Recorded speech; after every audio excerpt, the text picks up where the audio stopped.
1985, and there are 3 graduate students set to work to make these carbon compounds that Harry thought would be there.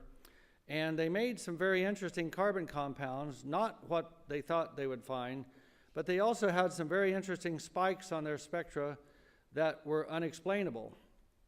And as they started studying these spikes a little more intently, they settled on this carbon-60 spike and eventually thought through the process of how you could get carbon to do what the spectra showed, and that led them to the soccer ball-shaped molecule, the carbon-60 Buckminster fullerene, which has become famous, and everybody knows nanotechnology today, especially through the buckyball. Since then, we've gone on to Bucky's big brother, the carbon nanotube. There was a Nobel Prize announced last week for graphene, the flattened out buckyball or nanotube. So carbon reigns supreme in nanotechnology still, with new inventions and all kinds of great things that are going to happen as we continue to do research in carbon nanotechnology. So here's the team right outside Space Science Building. Actually, about the time they submitted the paper to Nature, they wrote a 2-page paper to Nature, sent it off to the journal, and voila, 10 years later, a Nobel Prize.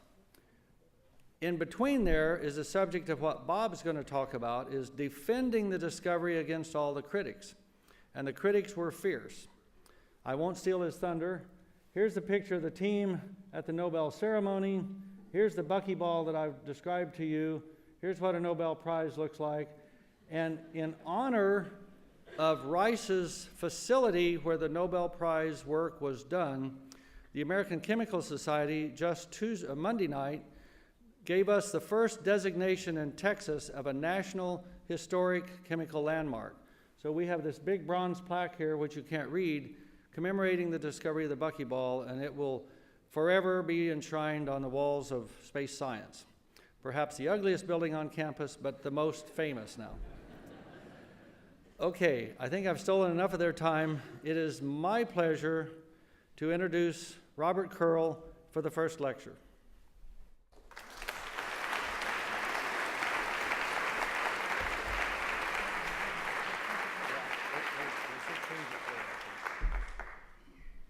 So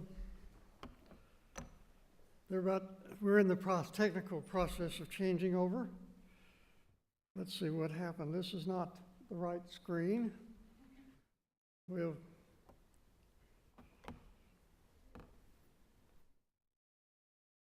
This is, yeah, that's okay. Yeah, now we seem to be flying here. Great. I hope you can hear me. If you can't hear me, holler, and I'll try to talk more into the microphone. I have a tendency to look up at the screen as we talk. So I want to talk tonight about some examples of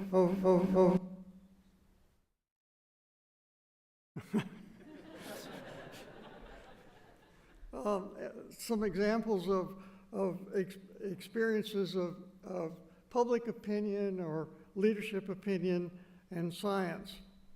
And I want to point out, I guess they changed the slides. Yeah, that'll work.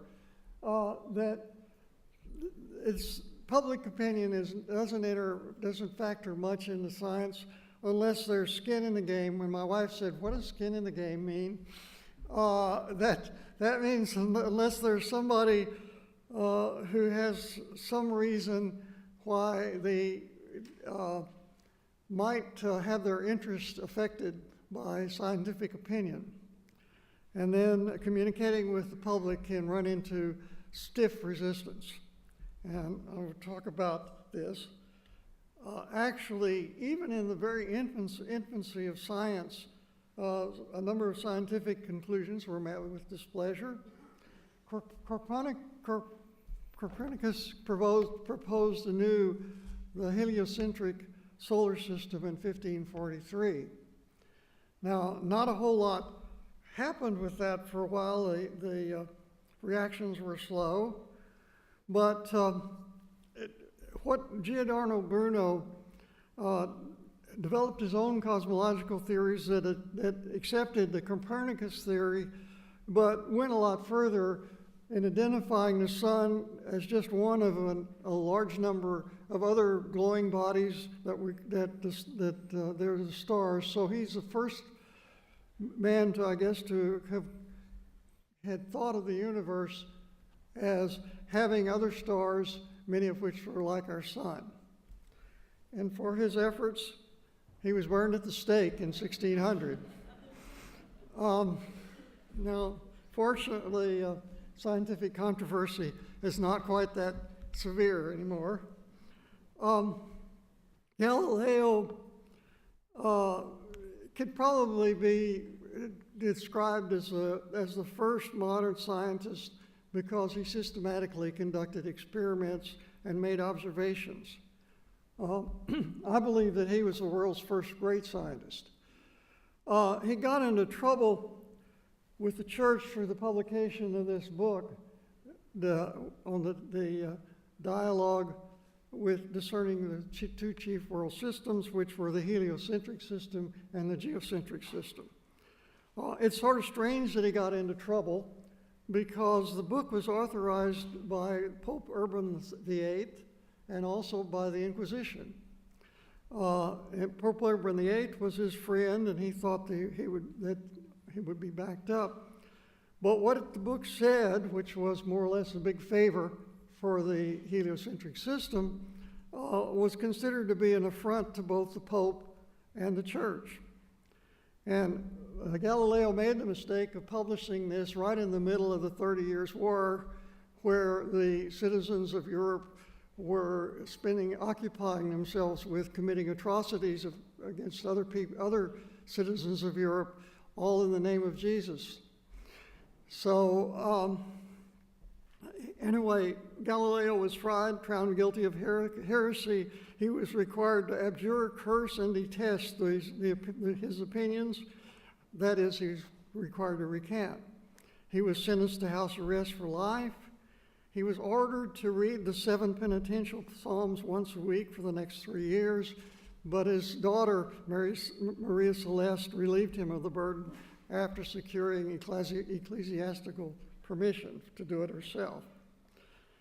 So disputes among scientists are a lot tamer than all this.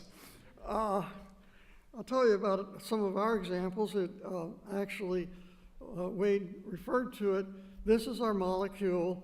We proposed this molecule in 1985 on the evidence of a single spike in a mass spectrum.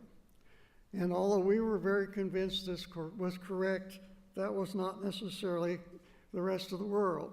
So several papers were written explaining why we were dead wrong. This is one of them. This just says that our spike was a result of a difference in the ionization potential of the 60 cluster compared to the other ones. There was some resonance with the laser at C60. So that was one. Another one, this is actually an earlier one, we had proposed, this is what Jim Heath did this work to produce lanthanum inside of C60, so there's an atom inside of C60. And this paper came out with the title C60 Lanthanum, a deflated soccer ball.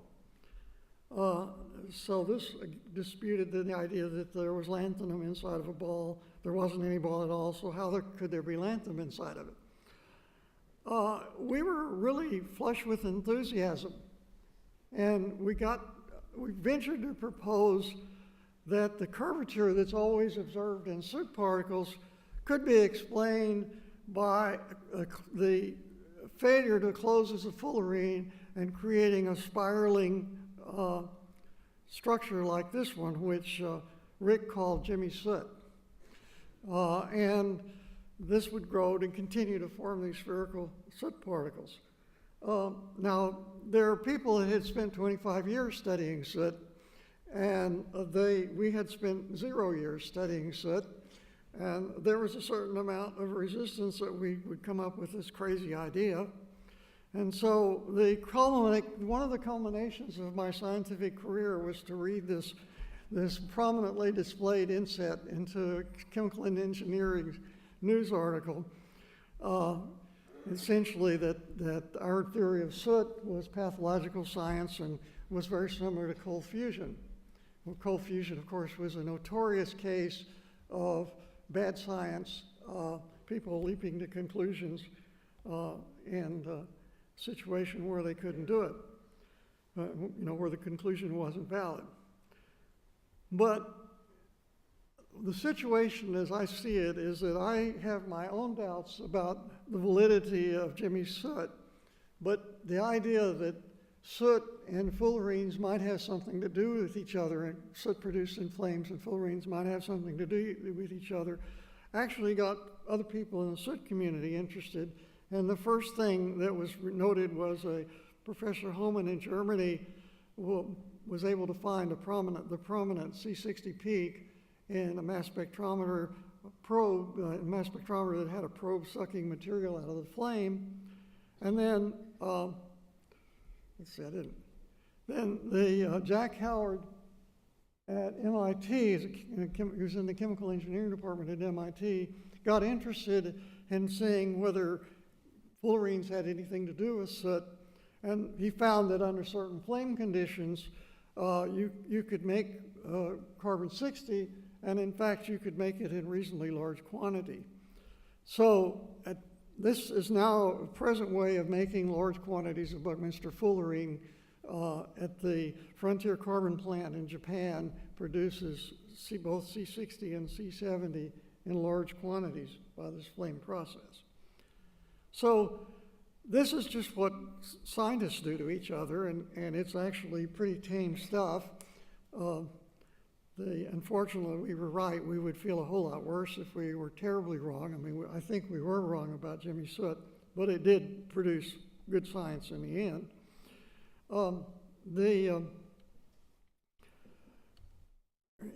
Interactions with politics and economic interests and religion, big issues can arise. So, for example, scientists can propose things or essentially prove to their own satisfaction ideas that are found in disfavor.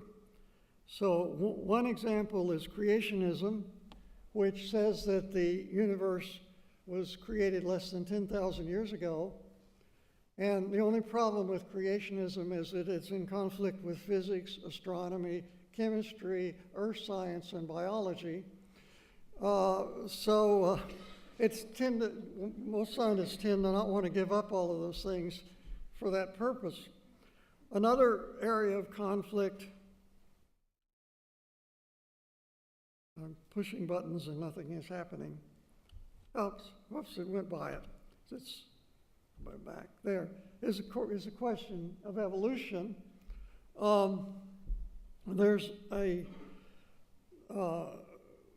There continues to be controversy about evolution, the idea that the origin of the species arose from the combination of natural selection, that is survival of the fittest, and random mutation, interferes with some people's religious views. I'd be happy to discuss that because there's an interesting contrast between Protestants and Catholics on this issue. The other main area is in the area of fears. So people tend not to want to have a nuclear reactor producing power next to them, even though they're assured that it's perfectly safe. This probably was a result of the 3 Mile Island situation. At 3 Mile Island, there was a nuclear incident that released a small amount of radioactivity and did a tremendous amount of damage to the reactor, where at one point, the governor of Pennsylvania suggested publicly that pregnant women and small children within 1 mile of the plant might consider moving away for a short period of time. As a consequence, the state of Pennsylvania moved to New York, Virginia, and Maryland. It's people really get creeped out by the notion that they might be subjected to radiation. And the same sort of thing, I'm pushing buttons. It will go too far. I knew it would go too far, but maybe I can come back. The same thing, sort of thing happens with nuclear waste. You know, all the spent material from all the reactors are supposed to be in Yucca Mountain by now, but the citizens of Nevada object strongly to that. This is a clear-cut example of not in my backyard. And it's not, you know, it's nothing, there's been no waste at all ever moved to Yucca Mountain. And in fact, the power plants, I understand, are suing the government for breach of contract. Then there's the question of genetically modified food. This is not, Americans will eat anything. You can make any kind of frankenfood you want. We'll eat it, no problem. But in Europe, they worry a lot about frankenfood and whether it's going to hurt them or not.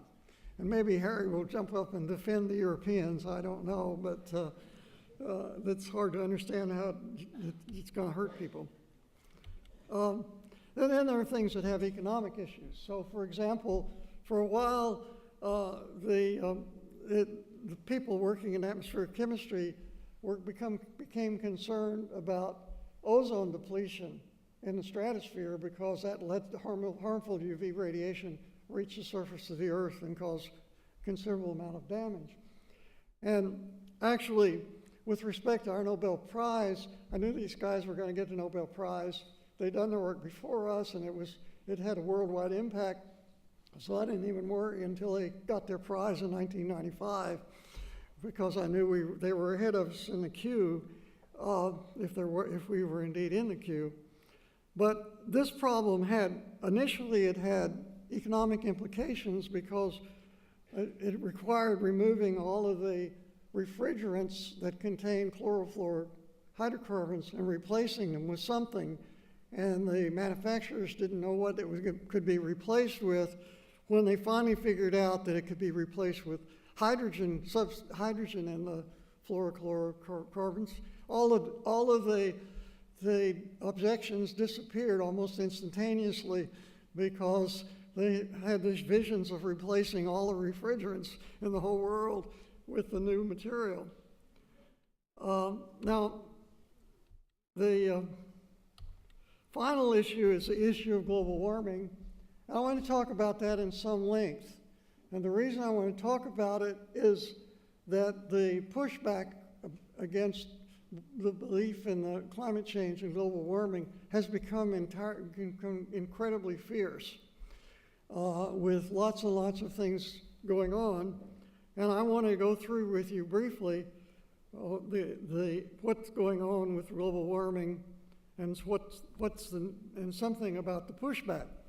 So this is the emissions of carbon. The black line at the top is the total emissions of carbon, primarily from fossil fuel sources, and the other lines correspond to very different sources. And you can see that starting in around 1860 or so, we've had a virtually exponential increase in the emissions of carbon. This is not carbon dioxide. This is metric tons of carbon as atomic carbon, but of course it's emitted as carbon dioxide. Before this time, all of the heat was being generated by burning wood, or other, either directly things like wood or processed vegetable material like buffalo chips, and so it was the carbon dioxide was not new; it was just constantly being recycled. So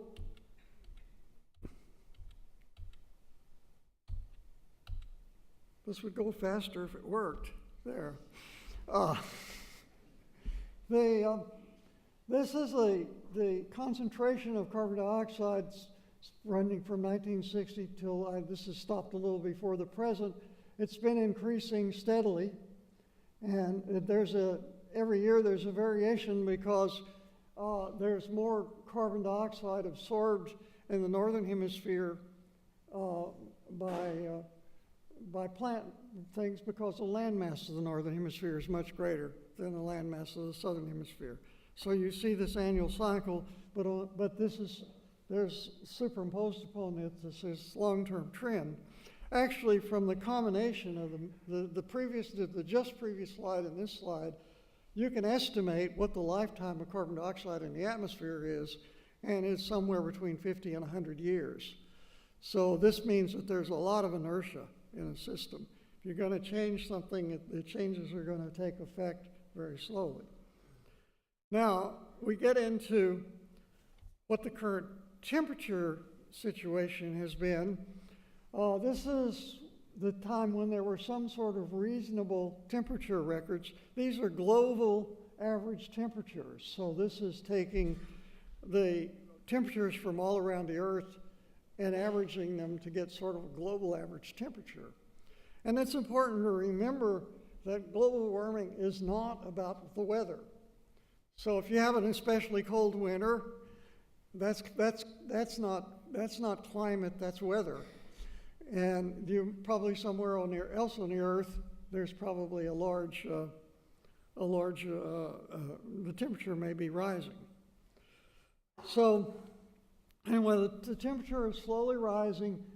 At this point, we are probably about a little bit above the temperature of the medieval warm period, which is the only recorded historical warm period that anybody knows. After the medieval warm period, there was the little ice age. But we're already everybody thinks because there weren't temperature thermometers all over the world in around 900 AD, everyone thinks that it was quite warm around that time.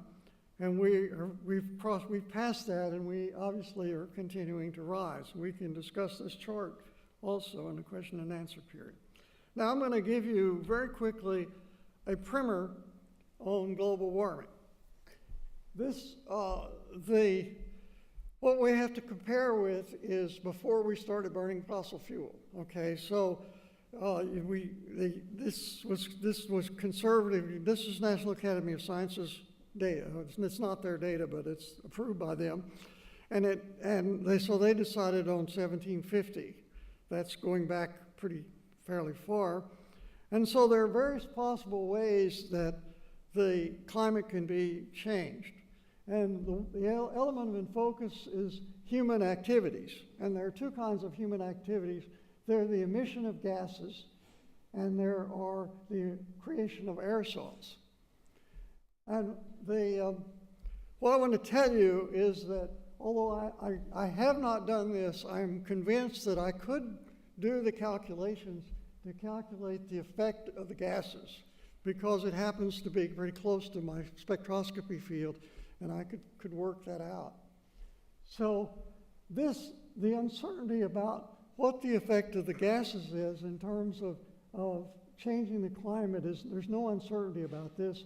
All that's going on is that light comes in, visible light goes through the atmosphere, hits the Earth, warms the Earth cools itself by re-radiating the light.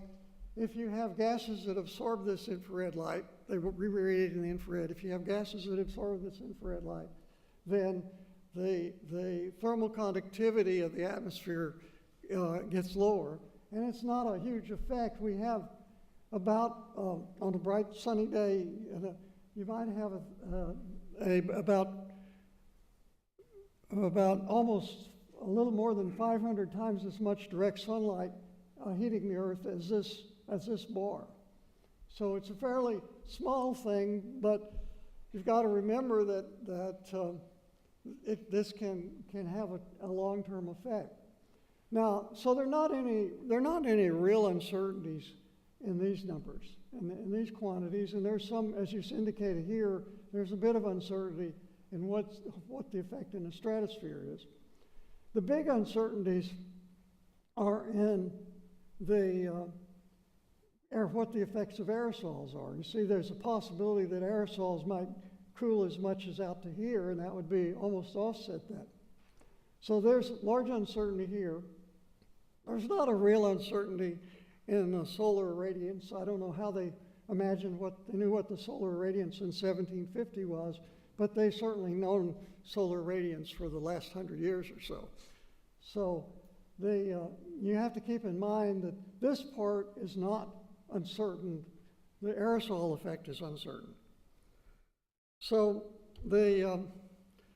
this is an effort to demonstrate that it's really these gases that are causing the problem. So how do you do this? Well, you construct a computer model that puts all of these forcings in. And you'll hear people say, well, water vapor in the air is a bigger global warming gas than carbon dioxide. And that's true. But we've had the water vapor there all the time. When you create warming by these global warming gases, that increases, and that has a tendency to increase the amount of water vapor in the air. And so it is a positive feedback effect, but it's saying that water vapor is a bigger global warming gas than CO2 actually scientifically doesn't make any sense. So this is the actual temperature record, sort of simplified, but that's what I showed you before. You create a model. Okay, well, anybody who's creating a model wants to hit the experimental data. And so they obviously want their model to follow what's been observed.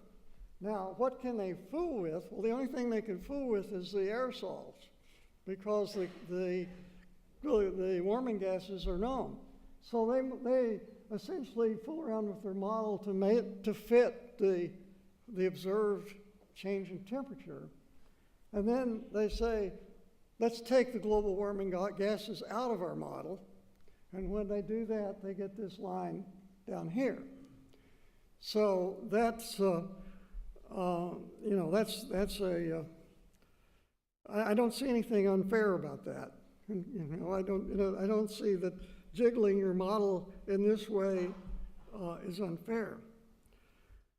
So what I've told you are the consensus scientific facts about what's happening to the average global temperature and why human activity could be affecting it. Now, the situation is that if we pursue a business as usual situation, by the end of this century, the average global temperature will be higher, significantly higher, and it will be in all probability higher than the temperature's ever been during the history of humanity. So that's what the sort of the real scientific consensus is. That what people will tell you. Now, there's a whole lot less consensus about what this means. How is this going to affect people? Is it going to affect all sorts of different things? And people have come up with all sorts of scary scenarios, which may or may not be true. What I'm trying to say is that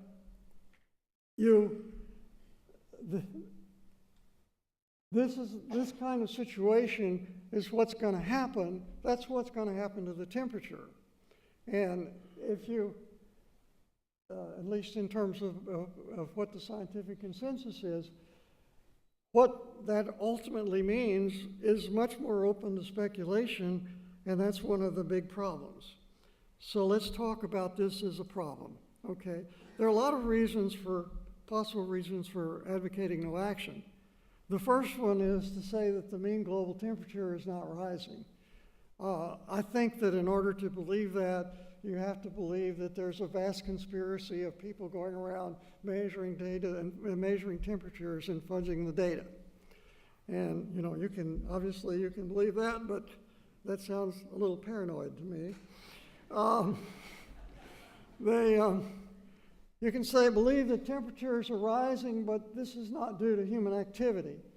And what I was trying to show you with this last slide showing the modeling is that the modeling seems to indicate that, yes, it really is due to human activity, because the thing that makes the difference is the least uncertain thing involved.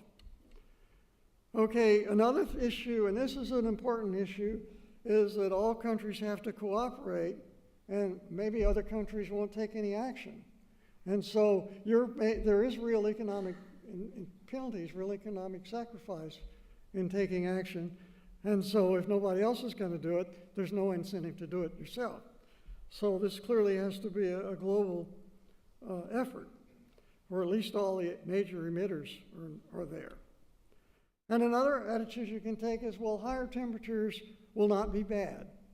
And, you know, in the United States, that may be true.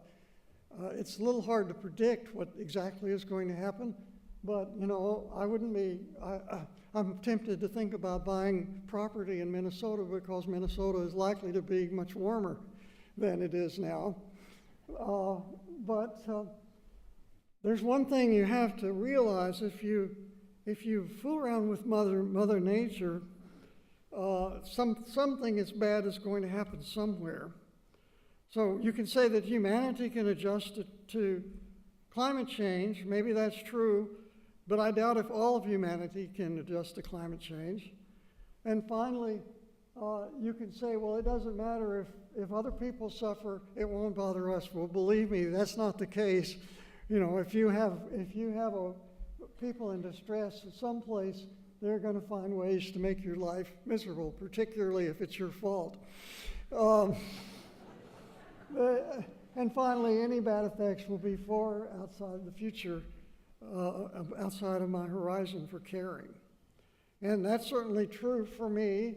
I'll never live to be affected by global warming. I'd have to be, like 125 years old to even get involved. It will affect my grandchildren, and so I worry a bit about that. So this is a situation as I see it. Now let's look at the other ways of looking at this.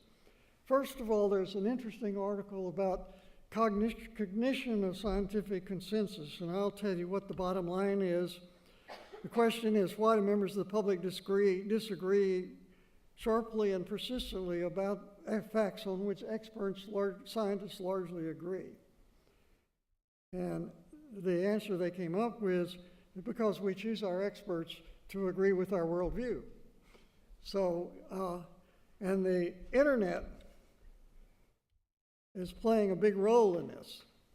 People prefer to listen to the opinions of those that agree with them. No matter what your opinion is, you can find somebody that agrees with you on the internet. If the world is flat, you'll find somebody that agrees the world is flat, in high-tech 13th century science. And real fact-checking is a rarity. And I'll show you an example of why I find this particularly irritating. So the result of this is a hardening of opinions. And we have seen this over the last few years. The number of people who think that global warming in the United States, the number of people in the United States who global warming is a serious problem, is actually going down. And that, by the way, I'm not advocating any particular action, because I'm almost as puzzled as anybody else is about what are the appropriate action to take. But what I'm trying to get at is you really need to live in the real world. So here's an example of polemics. In August, and some of you may have seen this, Walter Cunningham, who was an Apollo 7 astronaut, wrote an op-ed for the Chronicle. And the thrust of this article was that there was a scientific consensus that there is no global warming. And, the scientists who are worried about it are some sort of unscientific fringe group that don't use the scientific method outside the mainstream. And so this quote is accurate. I had to indicate that it was anthropogenic global warming has gained little traction or little acceptance among legitimate scientists. And, to me, that was just not true. And what I came up with was that the National Academy of Sciences has clearly accepted that global warming is real and it's caused by human activity, And the National Academy of Sciences has been advising the nation on scientific matters for the last 120 years or so, longer than that, 137 years, I think is the right number, since the Civil War, and that only the top scientists were in the National Academy. So, and I guess fortunately for me, the Houston Chronicle does not have one of these, doesn't tolerate these continuing tit for tat sort of things. So Cunningham was forced to put a posting on the web. And this is on heartland.org. If you want to look it up, it's easy to find it. You just put down Carl Cunningham global warming and it'll take you right to it on Google. So this is his posting, and the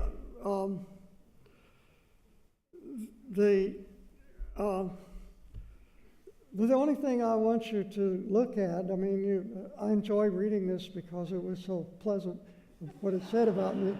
But the only thing I want you to look at is with this statement, it does not cite any empirical data that would prove their critics or do not know what they're talking about. Okay. So there's several, I'm going to show you a little bit more of these postings. He brings up that 31,000 scientists have signed the Oregon petition, and these are people who do not believe that humans are making a notable contribution to climate. And there have been people who have tried to analyze who were to sign the Oregon petition. They look up the names. So, there's some names like Mickey Mouse. I'll be through in a minute. Anyway, all I would say is that that's not the way that scientific consensus is determined. Okay, so I wrote, this is virtually the end, I wrote that you can download a layman's explanation, understanding and responding to climate change from the National Academy's website, and gave the website. What Cunningham wrote, he quoted me, but he used ellipses. He used ellipses here, which took out the title of this thing, and he used ellipses here, which took out something unimportant in order. And I wrote him back and said, that's bad, that's unfair polemics. You can't quote people in polemics and use ellipses because the thing you're omitting might be not, and of course I know why he omitted the ellipses, and that's because that's where all the evidence was that I was citing that global warming is important. So that's essentially, I'm saying all this here, these three dots. Why does it irritate me? And he has not changed his web, he has not put this into his posting after I at least noticed it earlier this week. So we have some disturbing trends. One of the problems we have is that all of these things you read in the newspaper are about something giving you breast cancer, something not giving you breast cancer. It gets it very confusing about what's authoritative science. And the internet is just a zoo, you can always find somebody. And the thing that bothers me the most is that I'm beginning to worry that people no longer believe in external reality. They no longer, you see so many impossible things in movies and stuff and you do all this stuff in the virtual world on a computer, that people just might not think there's actually anything real out there that you have to deal with. And so, as an extreme counterexample of this, I'll show you this cartoon. And all I say is I believe that you live in an unreal world at your peril, or in this case, in your grandchildren's peril, at your grandchildren's peril.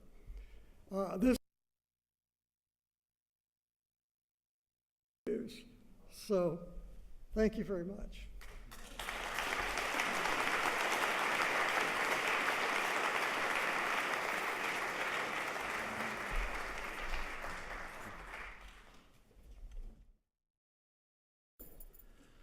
We're going to hold questions until the end of the second talk, but it's my pleasure now to introduce Sir Harold Kroto, who spent a career at University of Sussex and is now basking in the sun of Florida. Certainly not retired, and has been so gracious as to come spend the week with us. Thank you. Thank you very much. Okay.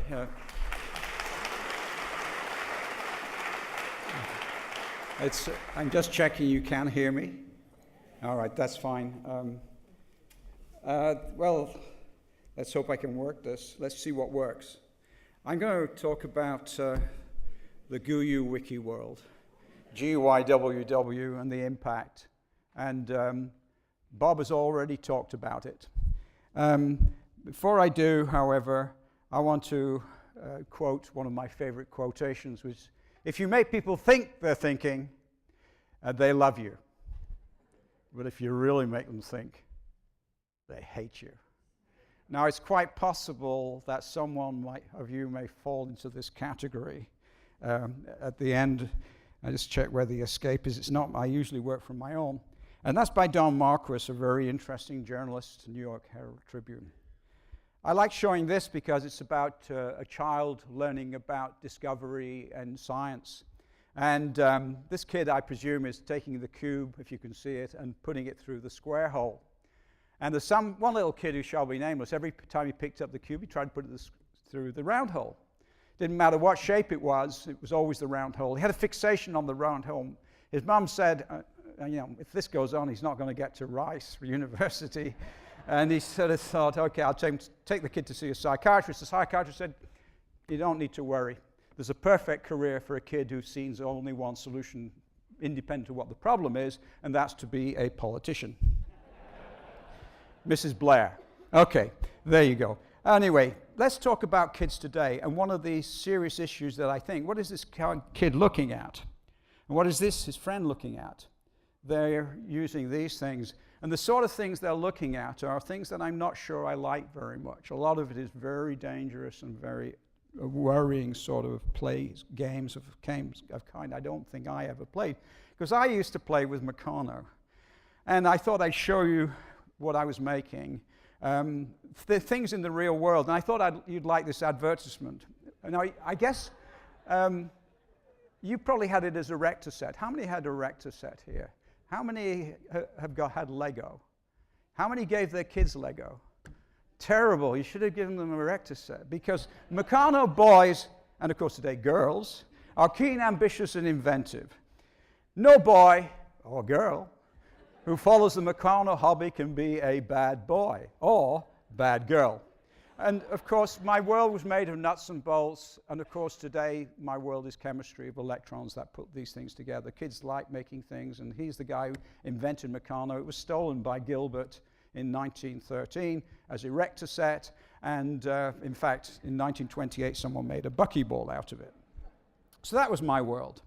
I also did photography. And I thought I'd show you my world, because this is my old Fochelender camera given to me by my mother. She managed to bring it out of Germany. It was the refugees just before the war. And I knew everything about it. I could put the film in, and some of you, I knew how to do the exposures, how many of you did all this stuff?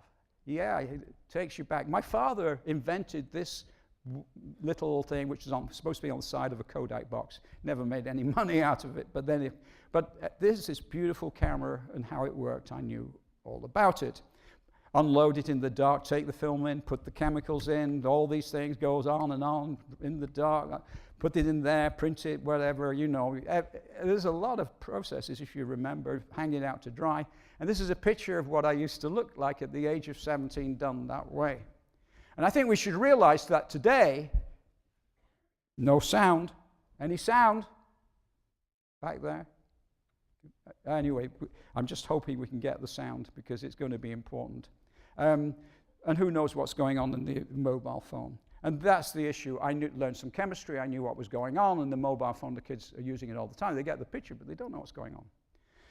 I'm going to talk about science. My definition of science is this.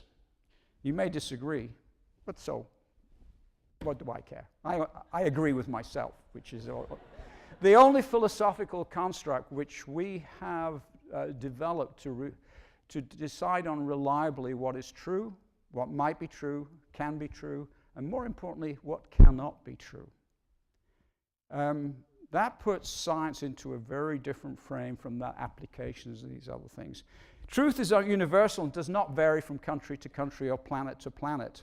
Truth assumes that an experiment always behaves the same way. It suggests that if I pray to it or you pray to it, it's not going to make a difference, right? It won't change the result. So truth is an intellectual integrity issue, and thus I say it's an educational issue. And without evidence, anything goes. And that's a problem. Science and dogma, political, religious, are really something else, and they're not evidence-based. And that's a problem that we face today. Okay, so let me get out, because I want to get out of that and change this to this, because Walt Whitman, the great American writer, said, I like the scientific spirit, the holding off, the being sure, but not too sure. That's the artist taking the double take on that. What a brilliant line. Better than any scientist could describe science as far as I'm concerned. The willingness to surrender ideas when the evidence is against them, this is ultimately fine. It keeps the way beyond open. And that's the way in which the arts and the sciences can come together to give us extra meaning to things of this nature. This is odd. Okay, there we go. The primary aim of education, as far as I'm concerned, is teaching our young people the way to recognize what is true. It must be right. Liberty. If liberty means anything at all, it means the right to tell people what they do not want to hear. George Orwell said that. And somehow, I guess, the Nobel Prize has given us that. For me, there are three senses. Common sense. Common sense. We've all got it, I presume. Common sense tells me that the sun goes around the earth, doesn't it? Get up in the morning and it goes over there. Common sense. You don't need common sense to survive, but we do need uncommon sense to get to it, to get to an understanding that basically the reason that it looks like that is that the earth is turning on its axis, and that's uncommon sense of Copernicus. We must question everything, all claims on the basis of evidence. If you ask me, are you Harry Kroto? When I go to the thing, they want to see my birth certificate. They want, the Indian embassy does, for some reason. Or your your driving license. We need evidence to know who you are. And in fact, it took 359 years to the Vatican to actually agree that it was right in 1992, that Galileo might have been correct. And so, as someone said, Margarita, director of astronomy, better late than never. Okay. But now the problem is that nonsense is common. And I'll give you an example. It's the Kentucky Fried I call it the Kentucky Fried Creation Museum in Cincinnati. $27 million created a museum. And children are going into it. Busloads of people are coming to this museum. And they come there and they get Noah's Ark, and they're told that the Noah's flood was 4,350 years ago. And whoops, what's all this? Dial-up connection? I don't know all that. Let's see. What's going on? Let's try this. There's Noah. He's actually there. And he's a Scot. He's saying, there's a big flood coming. We've got to build a big boat. All right, what would Hume have said to this? I ask myself. Did humans live with dinosaurs? God made Adam and Eve on the same day as the land animals, and so dinosaurs and people lived at the same time. If they did, we obviously put a saddle on them. He must have ridden the bloody things, okay? What did dinosaurs originally eat?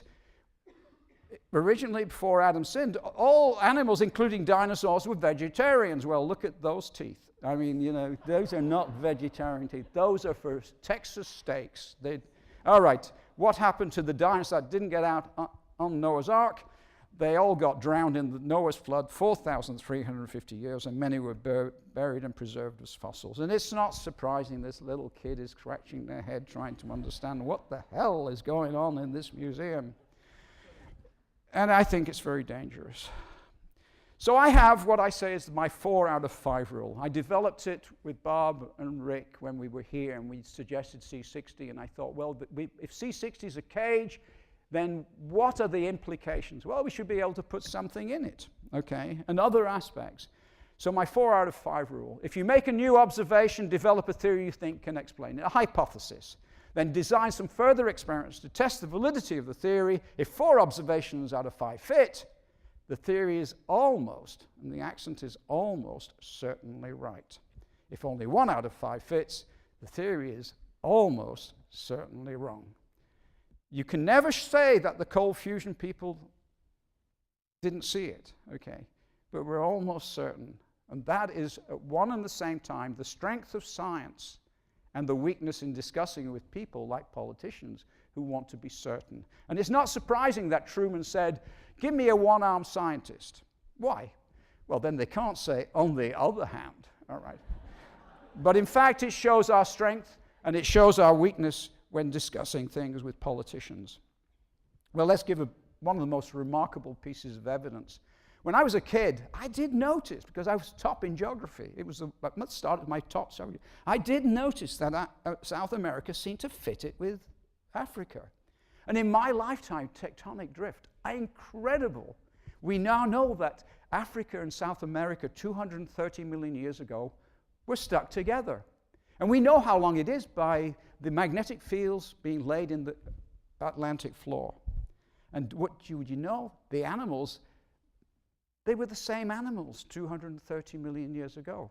So geology, geography, tectonic drift, chemistry, and physics have gone together with the most beautiful story that you can tell kids that these animals were there, and there's some extra proof that these things are separated. And so the Creation Museum is lying to our children and destroying their ability to understand evidence and truth. And that's a serious issue. I like to point out, and I did to the school kids today, that 99% of my genes are the same as this guy. And I love him. Just look at this guy's face.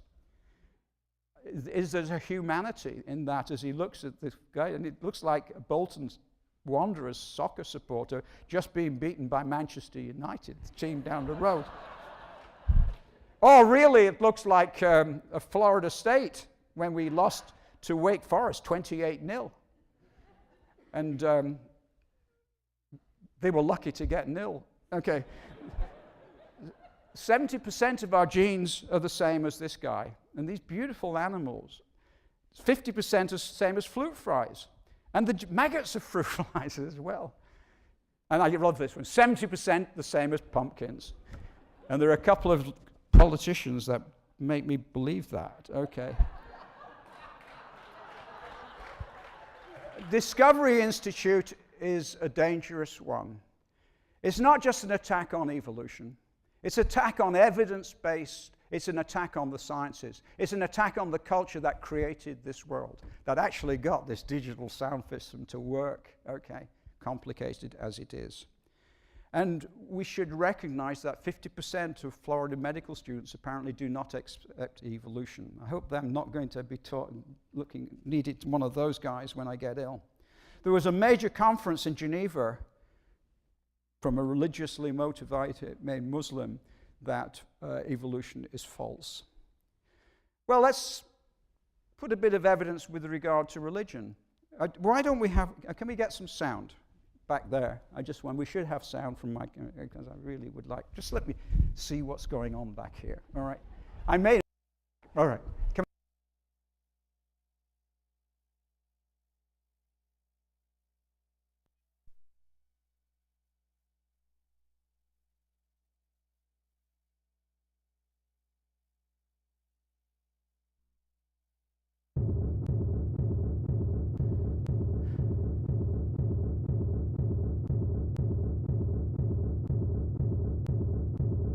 These are just a few of the places where there are religious conflicts.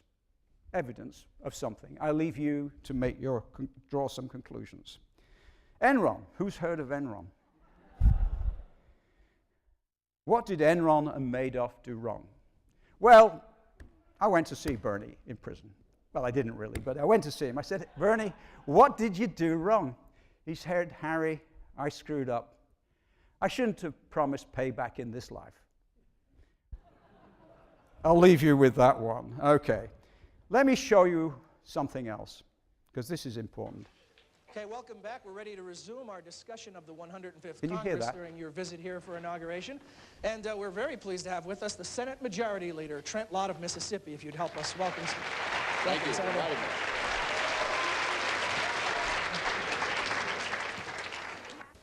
Good morning. I would like to know, what advice would you give to a prospective student who is interested in following a career path similar to a senator?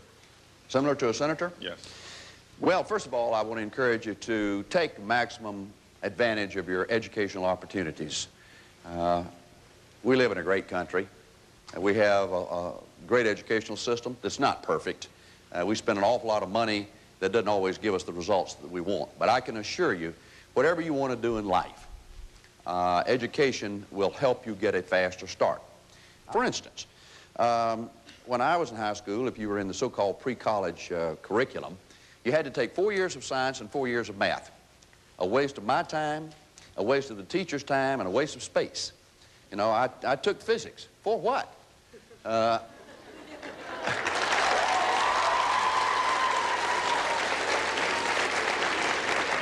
every physics teacher in America is out to lynch me. Physics is great.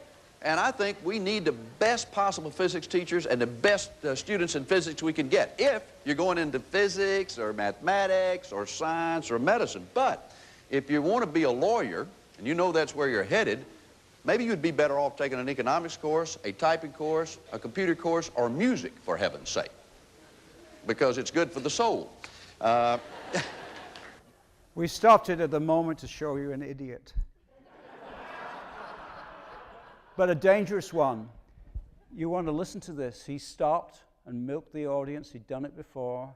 He told those pre-college students basically that there's no point in doing mathematics, the language of the culture that changed the world.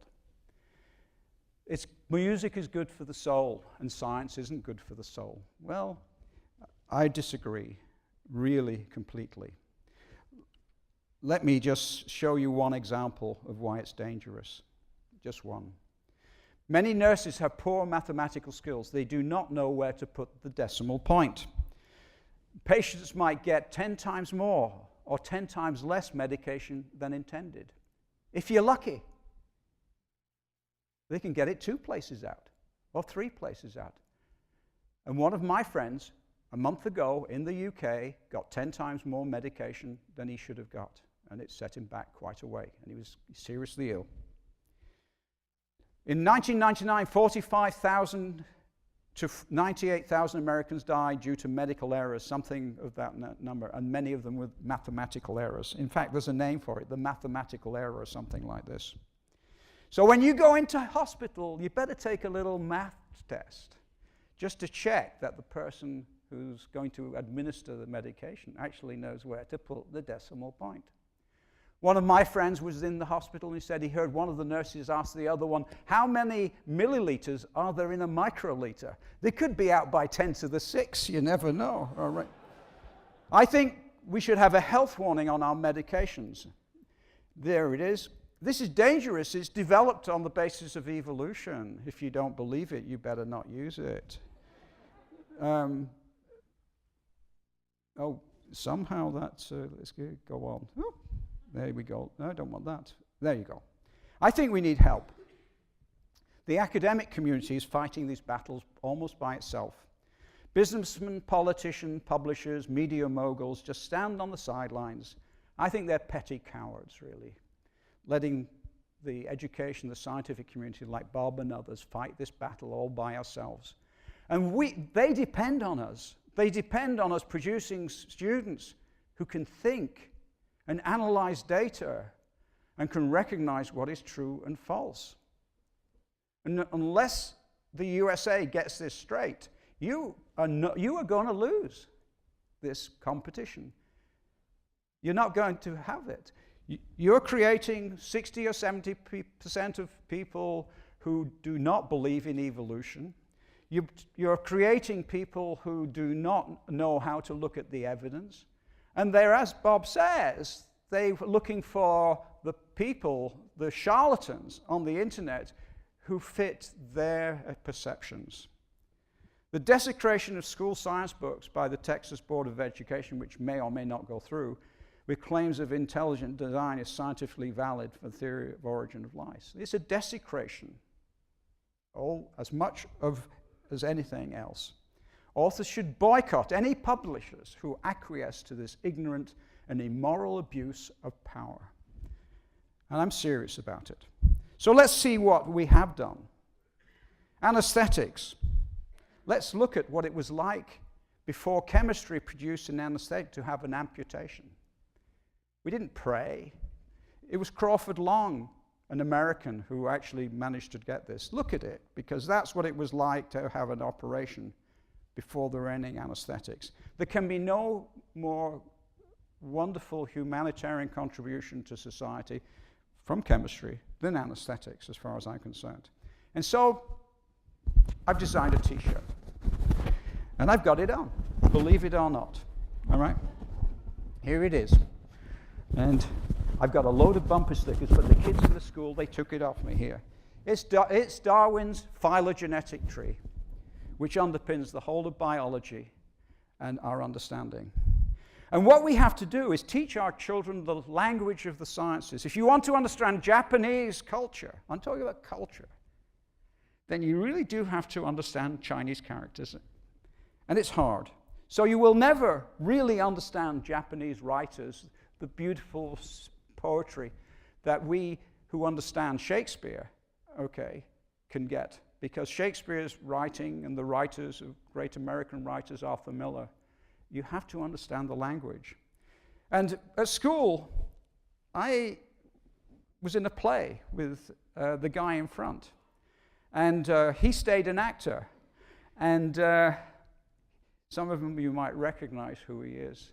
Ian McKellen and I were in the same year at school. And I taught him how to act, actually.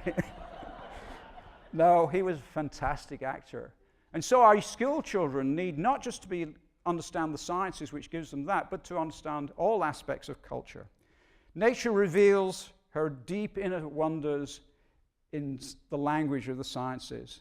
And this beautiful young woman is Rosalind Franklin. And she got the most beautiful image, in some ways, in the whole of sciences. That pattern revealed to Crick and Watson the structure of DNA. And this young man decided to tattoo it on his back. That was a massive statement of a recognition, not just of the beauty of that structure, but something very deep about the way that science speaks to people. This fantastic structure, which I would say is the greatest discovery of the sciences of all time. So let's talk about if you're interested in the ultimate character of the physical world, or the complete world,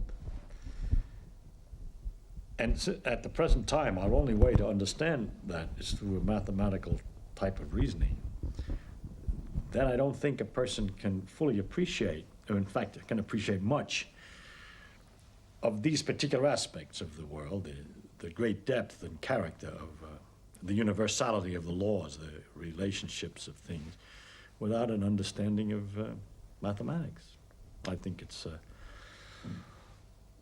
just, I don't know any other way to do it. We don't know any other way to describe it accurately and well, or to see the interrelationships without it.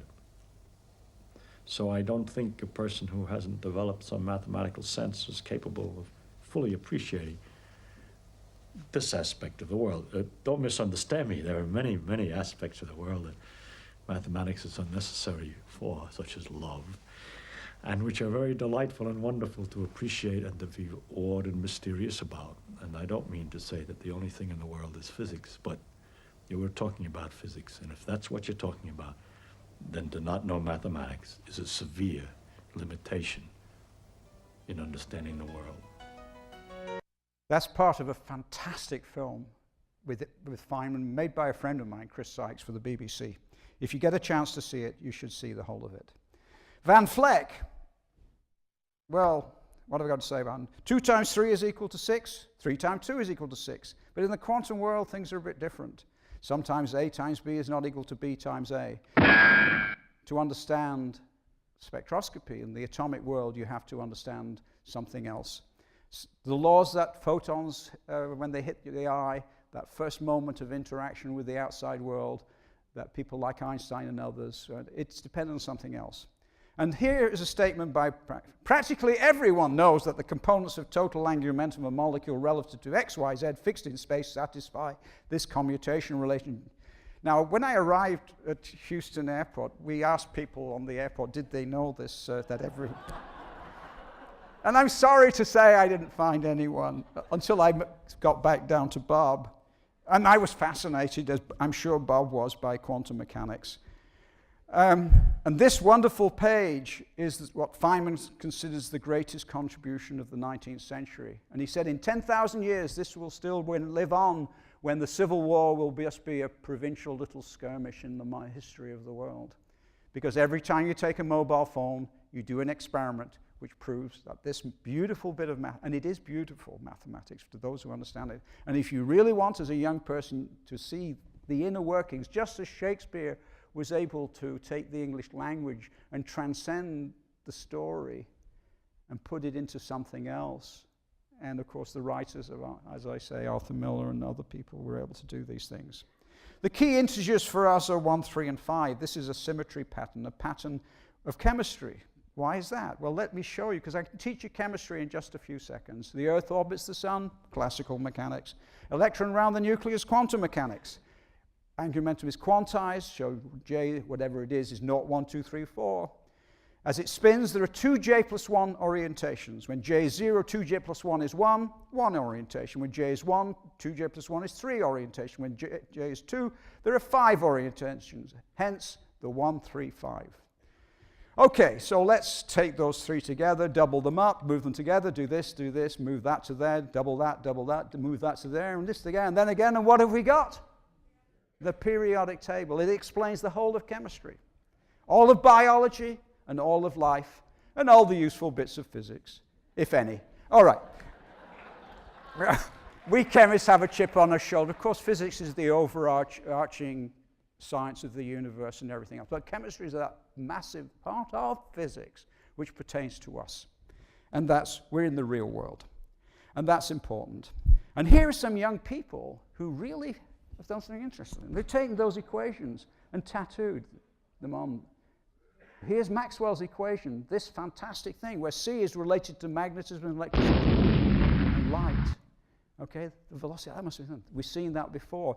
And go on to these things, Heisenberg and Sturgeon. Oh, that's LSD. You didn't, I have to go over that quickly. There's a, but this is the one, my favorite, because Nicole, a physics student, my tattoo is the Taylor expansion of sine. I consider it to be the most beautiful thing I have ever learned. It has the additional meaning that sine x is equal to x is one of the most useful things in physics. And believe it or not, that tattoo, that arm walked past me, and Margaret, sitting in Lindau, and there was Nicole, okay, with the tattoo, and I've got it up to the x equal to 13. And here she is, someone who really appreciates mathematics and the value of mathematics to physics. That's what I like to see. Set up the Vega Science Trust. I don't have time for that, but I wanted to point out in the last part of what I want to say about education. How many of you looked at the Encyclopedia Britannica, an encyclopedia? Okay, this week. Okay, there are sometimes drawings in there. And there's an image of C60 in Encyclopedia Britannica.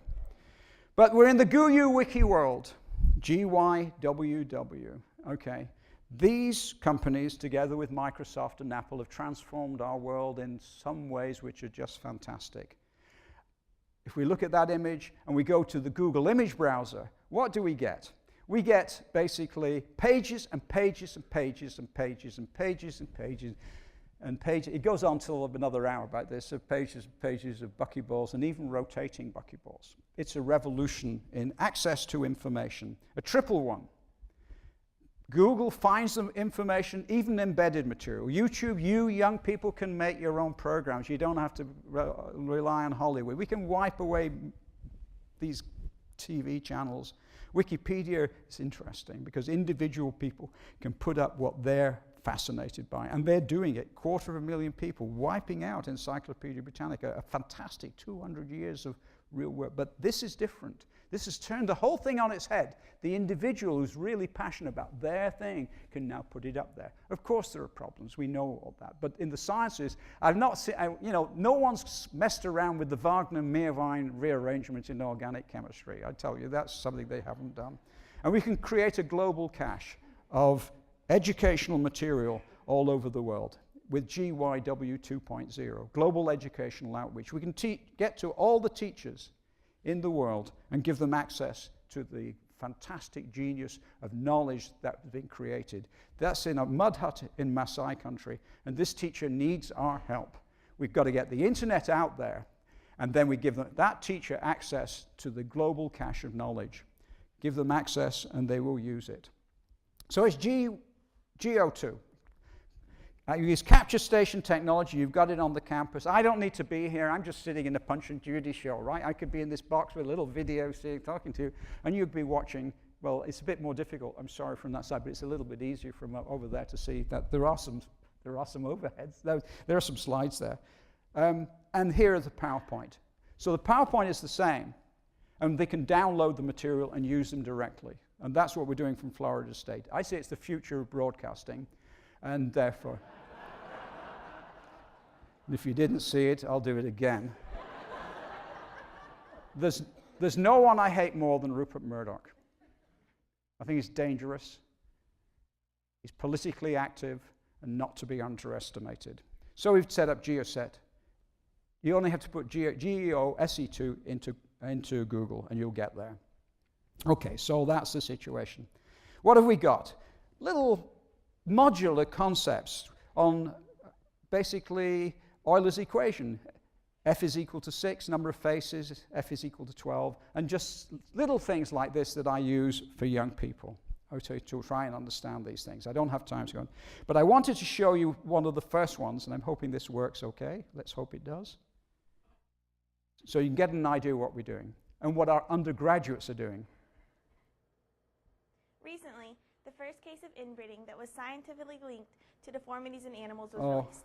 The PowerPoint isn't running. Was done by John Vuccetti and Ralph Peterson with the School of Environmental Science at Michigan Technological University on a population of wolves, a very close relative of the dog.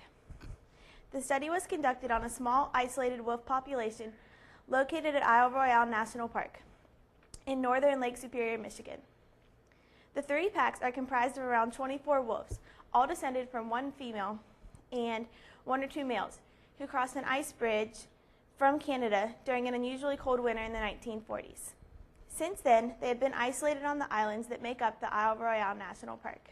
For some reason, the PowerPoint's not running on this presentation. This is a fantastic story that this young lady, an undergraduate, has found about wolves that have been locked on an island for 70 years. And in fact, unfortunately, the PowerPoint was running in the back, so something's gone wrong, but there you go. That's technology, but we can fix it because we can look at it and send it some other time. And you can see this on the web. We're actually getting our undergraduates to do the work. And what's more, it's easy because you give them some marks for it. And they're better at this than many of our teachers because they're passionate. And she's passionate about the fact that these wolves are now related to 1 female and 3 males, and that they have a tremendous number, 100% of defects in their vertebrae. And she points out, she goes on further to say that how important this is for pedigree dogs and puppy mills, okay? And the interesting thing is this is part of her resume because you can see her talking about this, okay?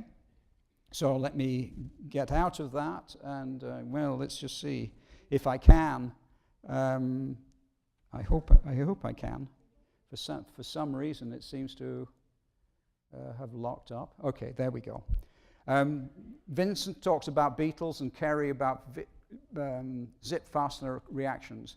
I want to show you our Hall of Fame. These are the young people who've done recordings. This is Kerry. He's just on Monday went to Italy. He was supposed to work with us for another year, but he's decided to go to Italy. I don't know why, but he put his presentation on his application and he got a Fulbright for a year to Italy.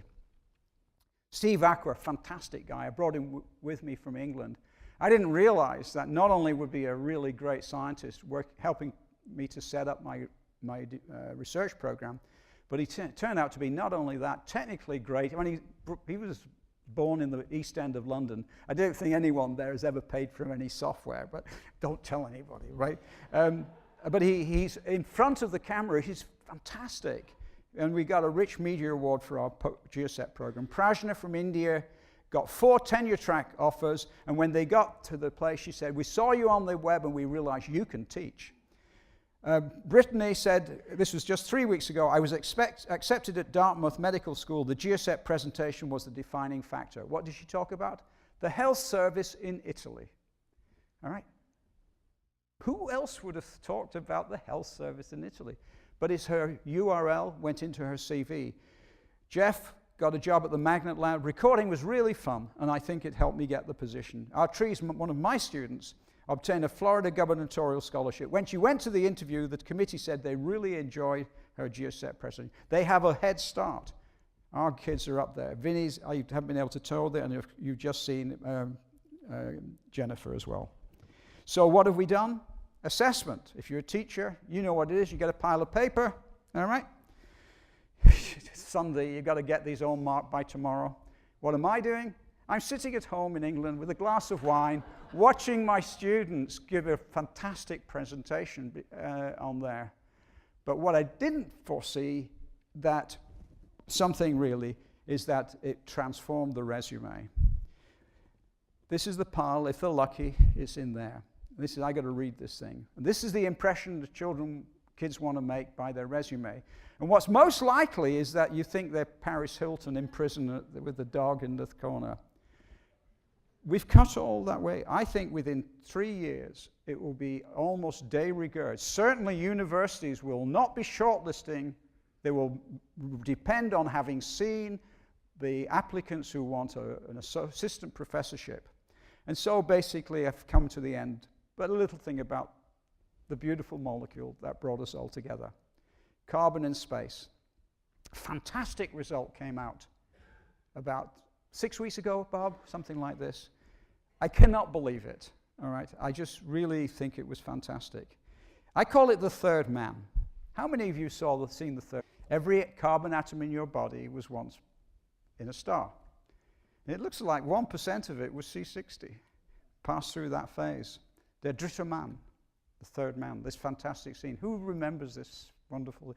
It's a wonderful film, isn't it? One of the great films of all time. And then C60, there was a program made about it. And I always think of the third form of carbon, the third really well-characterized form of carbon, as the third man. We made a program about it. I believe it is there. And it would be rather nice to feel that, in fact, we were on the right track. There are some interesting features in space, and C60 certainly can fit them better than any other proposal that has been made up to now. I'm a believer, and I think ultimately we'll find that it is there. But others have said that C60 is nothing like a match for the diffuse interstellar bands. They're wrong. Well, I still think they're wrong, but we still have to prove it. And I think it's interesting. Let's see whether I can get there. I haven't got really time because I want to finish it. My family, we've made a little book about Nanoland. This is Benji and Bruno in Nanoland, a little dog that goes in. They're based on characters my youngest son, who's a cartoonist, made, and our oldest son and Margaret and I put together a story of a little boy who goes in, gets smaller and smaller and smaller and smaller and smaller, goes inside the body, comes up, slides down DNA, and is rescued by a buckyball. And that's the sort of thing we try to do in education. I guess one or two last things. I can't help feeling that, as Bob pointed out to you, I'm going to be, and Bob probably too, I don't know, he may go on for another 100 years, he's pretty resilient. I'm going to be well out of here when the shit hits the fan. But our grandchildren won't be. And I have a feeling that if our politicians and our business community ask themselves what should we do which is in the best interest in those beautiful young kids in Mexico who are in a children's buckyball workshop, which I do all over the world, instead of what is best for our pockets and our shareholders, we would not be in the mess we're in today. Thank you very much.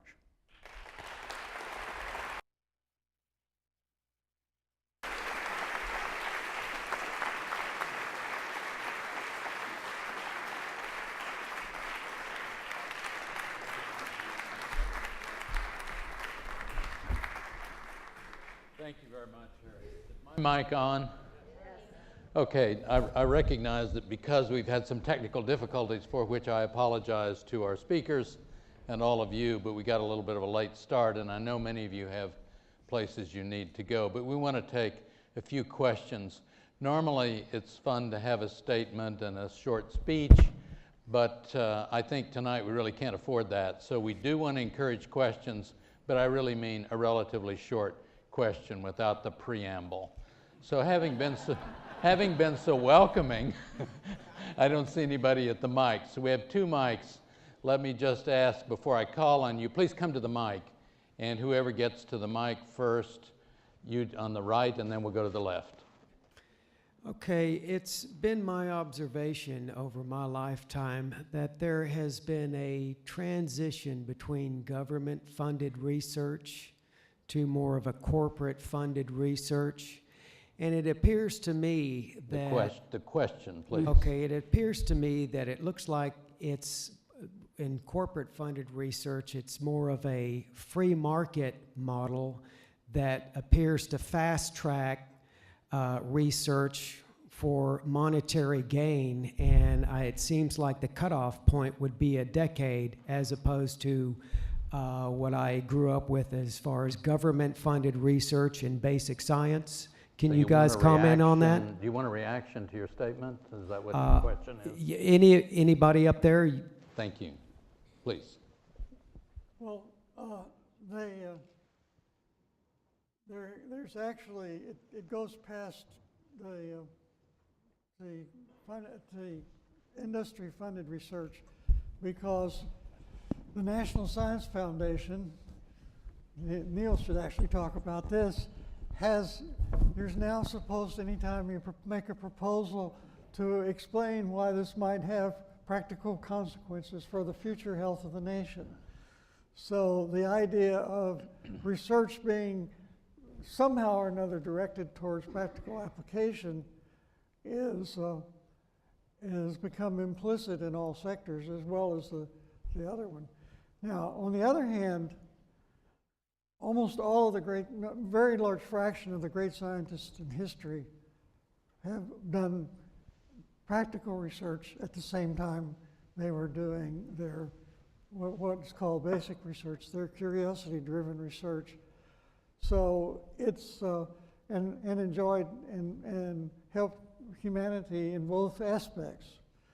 So, you know, it's, I guess what I would say is I would prefer that the scientists decide whether they were going to, what direction their research should take, rather than some bureaucrat, whether commercial or governmental, making that decision. I think it was like that in the past. I think Faraday actually spent 12 years doing work for companies or for money, to make some money, and when he finished, he did all the electromagnetic work. So it has been the same, but I think it's probably more serious today because a lot of the research is very expensive, and governments are finding more and more difficulty, and therefore what do they cut? They cut the educational budget and obviously the fundamental science budget.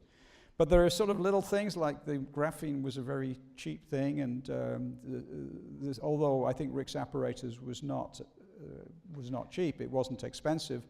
But the experiment that we carried out wasn't funded at all, because I just came in and said it was on the back of other things, which is what Bob just mentioned. So there are ways of doing this, but there's a fundamental flaw for sort of fundamental science in the peer review system, because the peer review system would never have come up with C60, and if you said we're going to try and make it, and they would never have come up with this way of making it. I mean, Orville Chapman, I think, as Bob probably mentioned earlier today, tried to make C60, he had this idea, and that was a funded proposal, but to make it by just putting a couple of carbon arcs together, it was not on. So somehow that spectrum of ways of doing things, from the applied science, the targeted research, has to continue. But I think it is under threat, and I'm not sure what we can do about it. And the big companies like Bell Telephone, who had these fundamental research labs, were destroyed by the U.S. government. I mean, I suspect that the biggest mistake the America ever made in its actual ability in the future or ever to compete was the wholesale wanton destruction of the Bell Telephone Company due to commercial pressure from other companies to destroy that monopoly. I don't know how you can do it otherwise. Let me add that the political pressures are all in this direction. The trends are just exactly as Sir Harry and Dr. Curl have described. That's my experience. So if you take a job directing the National Science Foundation, for example, you spend an enormous amount of time trying to keep the politicians' hands off the science, because by and large they don't understand science. They're in favor of it to hear them talk, but because they don't understand it, there is an inclination to push all these federal agencies in a direction that have deliverables, obvious deliverables to society, and that's going to destroy science. And so I urge all of you to push back on that every opportunity you get. It's not that we have bad people making those policy decisions. We have people who simply don't understand science. So when you hear somebody in the Congress saying they're for basic science, it's probably true, but then if you have a further conversation about why, you often hear about health benefits, benefits to the environment, new energy sources. That's actually a pretty good story. And we don't want to lose the fact that basic science often results in discoveries that in one way or another get used by good people, by industries, by innovative men and women to deliver good things for society. But you don't want to push the scientists to deliver in their own laboratory, and if they make some discovery that doesn't look like it's going to be practical, to shut them down, and that's the pressure. So I really encourage all of you to, it's a great question, encourage all of you to be helpful. Should we require law schools to teach science? See, I'll ask my colleagues.